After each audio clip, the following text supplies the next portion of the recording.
Senate Democrats say they plan to split up key provisions of a border security bill after a failed vote this afternoon. It is the latest challenge in a divided government and slim congressional majority. CBS 2's Skylar Henry is live on Capitol Hill with more on what's next in the fight. Skylar?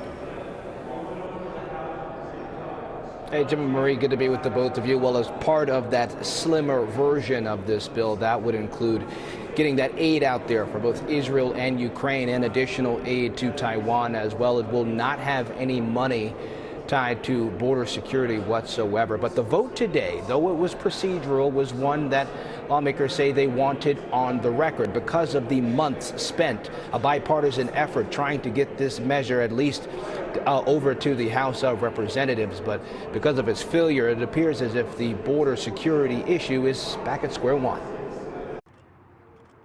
The bipartisan bill to strengthen the border and provide aid for Ukraine and Israel died in the Senate Wednesday. Senate Republicans have looked more and more like their House counterparts and transformed themselves into the Chaos Caucus. Senators on both sides of the aisle spent more than 4 months negotiating the details. We knew from the beginning it's not going to be perfect, but we also knew the status quo is untenable. Despite Republican leadership backing the compromise, many of the rank and file were dead set against it. I think a Republican leader should actually lead this conference and should advance the priorities of Republicans. The final straw came when former President Donald Trump slammed the efforts. It turns out border security is not actually a risk to our national security.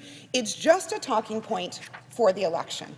Even if the bill had passed in the Senate, Republicans in the lower chamber of Congress declared it dead on arrival in the House. Republicans are not passing the bill to address the border, but they're still planning to impeach Homeland Security Secretary Alejandro Mayorkas over his handling of the immigration issue. The yeas are 214 and the nays are 216. The resolution is not adopted.